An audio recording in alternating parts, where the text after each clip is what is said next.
Bonjour à tous les amis, on se retrouve pour une nouvelle facecam, une facecam où je vais parler d'un sujet que je me suis gardé de parler depuis que ça s'est passé. Bon, vous avez vu le titre de toute façon, normalement vous êtes déjà au courant de ce que c'est. Alors, on s'est fait choper par la police lors d'un urbex. Voilà tout simplement le résumé très court de ce qui s'est passé. Alors vous savez, je fais de l'urbex depuis maintenant 2015 2014-2015, je fais du urbex et du paranormal, et j'ai jamais eu de problème avec la police, hormis une fois au Luxembourg, mais c'était rien, il s'est rien passé et tout, juste un voisin qui a appelé, voilà, on est tombé sur les flics luxembourgeois, très gentils au demeurant, et du coup on a discuté vite fait, puis après on est parti, donc il n'y a rien eu. Là, ça a été un peu plus compliqué, et je vais vous raconter ce qui s'est passé, voilà, je vais vous le raconter. Il y a de cela quelques mois, j'ai planifié en fait une visite d'une maison abandonnée avec Stevie. C'est pour ça que je ne ferai plus d'urbex et de para avec Stevie, parce qu'il porte la poisse. Enfin, il a trouvé une maison abandonnée, comme ça, en passant sur la route et tout ça. Il m'a dit, oh, il y a une maison en plein milieu de nulle part, qui est abandonnée et tout, apparemment. Il faudrait aller voir. Donc un matin, on se programme ça avec Stevie, je vais le chercher. On se rend sur les lieux, donc on se gare en fait sur un chantier, un sentier, un petit chemin comme ça avec la bagnole.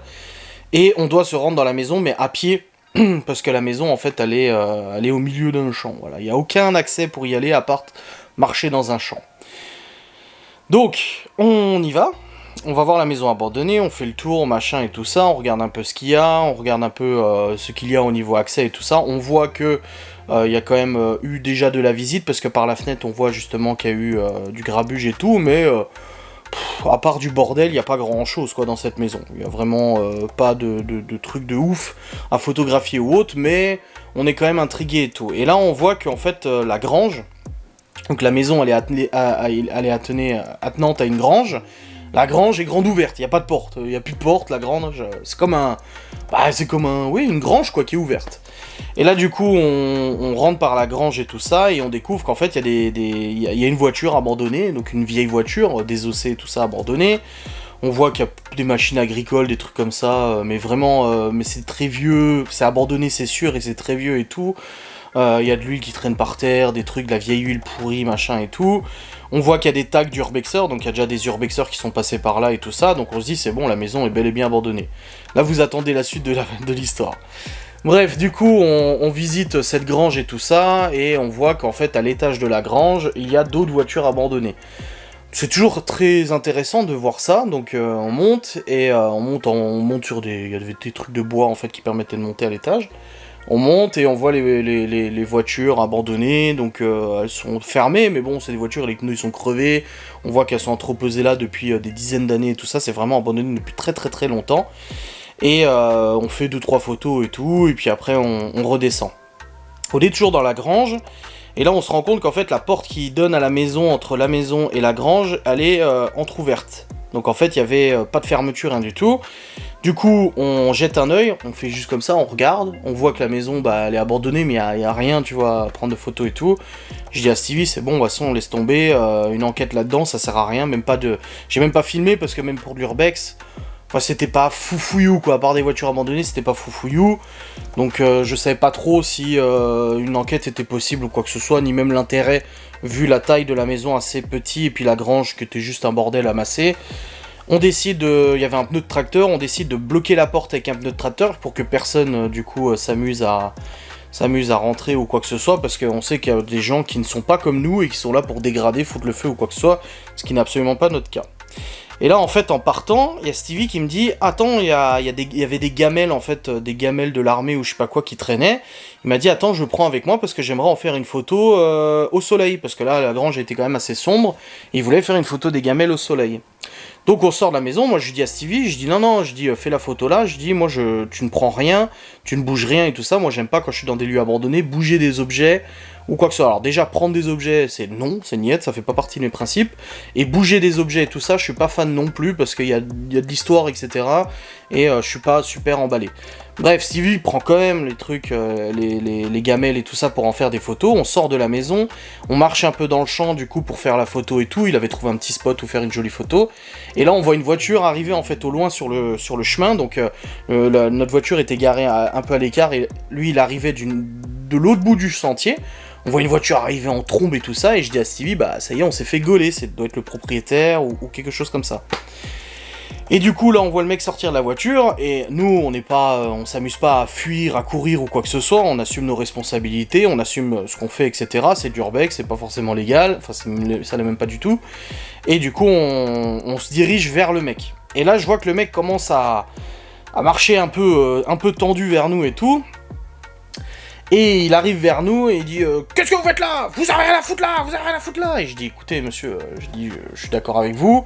J'ai dit on visite des bâtisses abandonnées pour faire des photos d'urbex, etc. Oui, je sais ce que c'est l'urbex, mais vous êtes des délinquants, vous dégradez les lieux et tout. Je dis non, je peux comprendre son énervement, je comprends que vous soyez énervé. Je dis mais je vous parle calmement, vous inquiétez pas, on n'a rien fait du tout et tout. J'ai appelé la police, ils vont arriver, j'ai appelé la gendarmerie et tout. Je dis oui, très bien, pas de souci. Je dis je comprends, y a pas de problème. Alors moi j'essaie de calmer le jeu, Stevie lui il disait quasiment rien, il s'est effacé. Et du coup le mec, je lui parle calmement, je dis voilà, vous inquiétez pas, je dis on va pas s'enfuir ou quoi que ce soit. Ouais mais intérêt. Et là le mec commence à s'approcher de moi en me faisant comme ça. De toute façon, vous avez de la chance, j'ai des problèmes au cœur, sinon... je vous aurais déjà tiré dessus ou je sais pas quoi. Je dis monsieur, calmez-vous, je vous parle calmement. Et là je sors mon téléphone et je lance un enregistrement et je dis au monsieur, monsieur je vous enregistre. À partir de maintenant, vu votre virulence et votre agressivité, je préfère vous enregistrer au cas où il se passe quelque chose. Ouais bah vous avez raison de m'enregistrer et tout, donc je l'ai averti. Comme ça au moins je sais qu'il n'y a pas d'enregistrement à son insu, je l'ai averti, donc juridiquement c'est valable à 100%. Et du coup, je le mets mon téléphone dans ma poche avec le micro en hauteur dans ma poche. J'ai toujours l'enregistrement, d'ailleurs, je l'ai fait écouter à Laura, à Geoffrey et tout ça. J'en rigole, mais bon, sur le moment, tu te dis merde. Là, sur le moment, je me suis dit merde, ça fait chier, quoi. Les flics vont arriver et tout, qu'est-ce qui va se passer, etc. Donc, on se dirige, il me dit c'est votre voiture là-bas. Je dis oui, c'est ma voiture et tout ça. Très bien, allez, la gendarmerie va arriver, machin et tout. Et lui, il retourne à sa voiture. Il prend sa bagnole et il va se garer en fait à côté de ma voiture et il se gare genre à ça de la porte, exprès pour pas que je rentre dans la voiture et que je me barre. Du coup, nous on arrive à la voiture, il ressort de sa bagnole et tout, il continue de gueuler. Je vous dis, j'ai l'enregistrement, c'était épique, hein. Il continue de gueuler et tout. Et je lui dis, mais vous avez pas besoin de vous garer comme ça. Je dis, je vais pas partir, je vous ai dit qu'on attendait la gendarmerie, qu'il y avait pas de problème. J'ai dit, vous inquiétez pas, on va pas partir ou quoi. Ouais, de toute façon, rien à foutre, vous allez aller en prison, moi je vous le dis, machin. Et puis il commence vraiment à gueuler. Je commence à avoir marre et tout, ça fait 4 fois, 5 fois que j'appelle la gendarmerie, j'en ai marre, vous avez eu l'adresse où sur internet, parce que je sais que l'adresse elle tourne sur internet. Je dis non, pas du tout, je dis c'est mon ami qui passe par là régulièrement en scooter, il a vu la maison, c'est tout. Je dis on n'est pas là pour... Je dis bien sûr que ça vous dérange, bien sûr que ça vous embête, je le comprends tout à fait, je comprends ce que vous dites. Je dis mais comme je vous dis, on n'est pas là pour dégrader. Ouais, et puis vous aviez pris quelque chose, j'ai vu, vous aviez quelque chose dans les mains, sauf que Stevie, le truc, il l'a relâché du coup. Il a relâché le truc qu'il avait pris, parce qu'il a eu peur, donc voilà. Alors déjà, j'ai vu Stevie, je dis regardez Stevie, je dis je te l'avais dit de pas prendre quelque chose, je te l'avais dit de rien prendre. Enfin bref, le mec, on lui demande qui c'est, il m'a dit c'est mon frère, c'est la maison de mon frère, c'est la maison de mon frère. Et là on voit les gendarmes passer au loin, et puis le mec il commence à gueuler sur les flics. C'est par là! Mais ils sont cons ceux-là! C'est par là! C'est par là! Et là, je m'en souviens de l'enregistrement vocal, je lui dis mais calmez-vous monsieur, calmez-vous, c'est bon, vous allez nous faire une attaque là. J'ai dit calmez-vous, en plus vous sentez l'alcool à plein nez, vous êtes pas dans votre état normal. Non, je bois pas d'alcool. Bon, on va dire qu'il s'est lavé les dents au whisky alors. Enfin, whisky ou tout autre alcool, moi j'y connais rien. Enfin bref, il continue de gueuler, de siffler, machin, et je lui dis, mais calmez-vous, j'ai dit, c'est bon, on va pas partir, on va s'expliquer. Les gendarmes arrivent et tout, ils prennent le mec à partie, et je dis tout de suite aux gendarmes, je dis, mais bonjour messieurs, je les salue et tout. Je leur dis, je vous avertis, je suis en train d'enregistrer avec mon téléphone, parce que le monsieur est très agressif et virulent. Pour me protéger au cas où, je préférais enregistrer. Donc on est pris à part par un gendarme très très très gentil. Vraiment les gendarmes très sympas et tout, qui voilà nous font la morale, nous expliquent que c'est interdit, que c'est pas légal et tout. Moi je leur explique que ça fait des années que je fais ça et que je le sais, je suis parfaitement conscient des risques de l'urbex. Vous allez sur YouTube, vous trouverez plein de vidéos d'urbexeurs qui se sont fait gauler par les flics. Je dis je suis au courant que c'est interdit, je dis maintenant on n'est pas là pour dégrader, machin et tout. Et du coup le gendarme nous dit mais le problème c'est que le monsieur ça fait des mois qu'il nous appelle parce que des gens viennent, apparemment il y a des caméras. Bon, j'en doute fortement, mais apparemment il y a des caméras et tout. Il m'a dit, donc là, on va voir ce que son frère, du coup, qui doit venir, va faire. Donc son frère, il l'a appelé pour qu'il vienne et tout ça. Il a dit, on va voir comment ça se passe et tout. Son frère arrive, pareil, un peu moins virulent, mais quand même vachement virulent. Il arrive, il commence à gueuler aussi et tout. Stevie, encore une fois, il savait plus trop se foutre, il parlait plus trop. Moi j'étais calme, posé, et du coup les gendarmes ont dit bon on va aller voir dans la maison s'ils ont pas dégradé quelque chose. Et le mec il a dit bah de toute façon ils sont rentrés, ils ont forcé la porte, machin et tout. Bon bref. Et je lui dis au mec, je dis il y a pas de porte. Je dis il y a pas de porte, c'est une grange. Je dis il y a pas de porte, il y a une maison attenante mais il y a pas de porte. Je dis si il y avait une porte on l'a bloquée avec un pneu. Et du coup, on va jusqu'à la maison, il retrouve la gamelle par terre, Stevie explique que c'était pour faire une photo, c'était pas pour voler ou quoi que ce soit. On arrive devant la maison, et là il constate qu'on n'a rien cassé, rien dégradé, rien quoi que ce soit, et alors c'est un truc qui me reste, c'est que le mec il dit, voyez, ils sont rentrés par effraction, et le gendarme le regarde, il fait, monsieur, il n'y a pas de porte. Oui, mais peu importe, il n'y a pas de porte, ils sont rentrés. C'est vrai. Il y a une violation de propriété, mais il n'y a pas de porte, donc il n'y a pas d'effraction ou quoi que ce soit, on n'a rien cassé pour rentrer, absolument pas, c'est pas comme ça qu'on fonctionne de toute façon.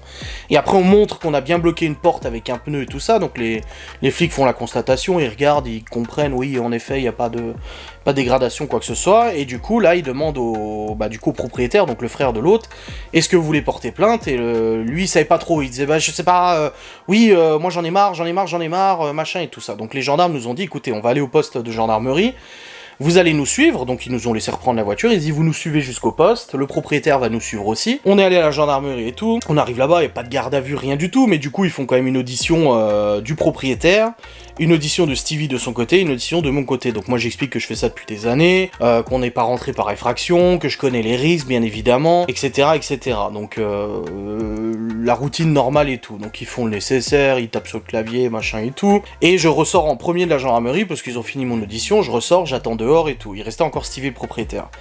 Et à ce moment-là, il y a le propriétaire qui ressort de son audition aussi. Et juste avant que je sorte, moi le gendarme m'a dit écoutez, il m'a dit le truc c'est que le risque que vous avez c'est à la limite que vous ayez pris quelque chose pour faire des photos, bah ça peut être assimilé à un vol. Oui c'est vrai. Merci Stevie. Je lui ai dit plusieurs fois, j'ai dit t'as merdé gros. Et après il m'a dit, après effraction non, il m'a dit c'est violation d'un entrepôt agricole ou je sais pas quoi, voilà.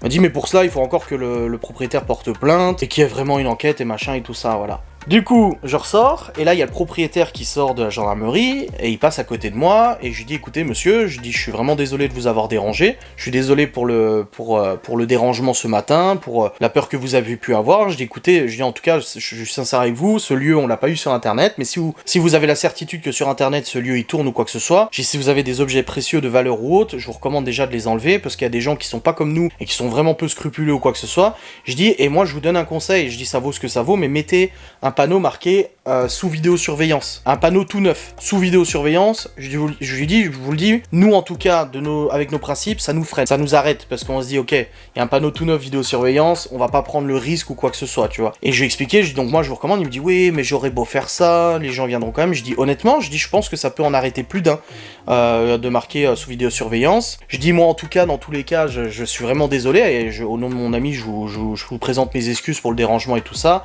On pensait vraiment, vu l'état de la maison, qu'il n'y avait vraiment absolument plus de visiteurs ou plus de propriétaires qui y tenaient ou quoi que ce soit, et encore une fois on est venu pour faire des photos, on n'est pas venu pour dégrader, pour faire le bazar ou quoi que ce soit, je vous le garantis.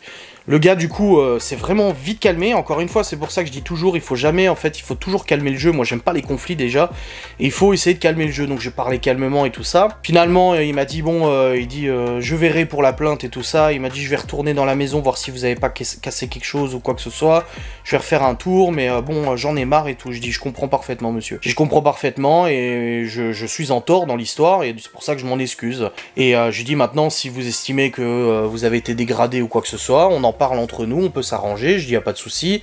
Je dis si vous voulez qu'on vienne vous donner un coup de main pour ranger ou peu importe, vous aider même à débarrasser, je dis y a pas de problème avec ça. Je dis moi là-dessus je suis totalement respectueux et tout, en tout cas quand je tombe sur le propriétaire. Je dis malheureusement on demande souvent à des propriétaires de faire des urbex, ils refusent parce qu'ils nous connaissent pas et tout. J'ai donc envoyé une maison aussi abandonnée, elle était vraiment dans un état lamentable, hein. C'est vraiment le truc, je crois que ça faisait 30 ou 40 ans que c'était abandonné, facile vu les voitures. Je dis malheureusement voilà on a envie de faire des photos et tout, donc je m'excuse une dernière fois. Je lui tends la main, il me serre la main. bien, et je lui souhaite une très bonne journée et tout. Voilà, Stevie sort après, genre une demi-heure après et tout.